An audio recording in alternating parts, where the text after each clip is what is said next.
કેમ કે ઇન્ડિયામાં ઓસ્ટિયોઆર્થરાઇટિસના કેસો હવે વધી રહ્યા છે, એની પાછળનું કારણ શું છે? इंडिया में ऑस्टियोआर्थराइटिस ऑलमोस्ट एपिडेमिक लेवल पर पहुंची गयो है।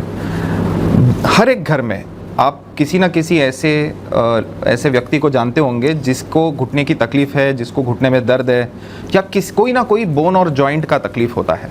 स्पेशली जो हमारे घर में ग्रैंड फादर और ग्रैंड मदर होते हैं, जिसकी एज 55, 60, 65 के आसपास पहुंच जाती है, उनको कभी ना कभी घुटने की या जोड़ों की तकलीफ होती है।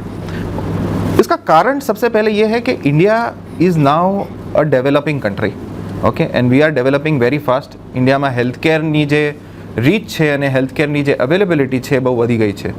સો એના લીધે ઇન્ડિયાની જે લાઈફ સ્પેન છે that is increased. So important interesting trivia એ છે કે 1947માં જ્યારે ઇન્ડિયાને ઇન્ડિપેન્ડન્સ મળ્યું, average life span in India was 47, અને અત્યારે 2025માં average life span in India is 70 years.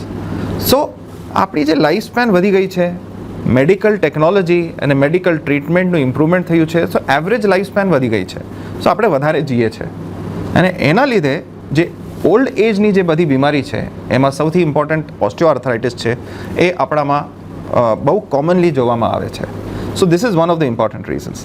The other reason and the second important reason એ છે કે આપણે ઇન્ડિયન્સમાં genetically we are predisposed to having more arthritis and early arthritis as compared to western population.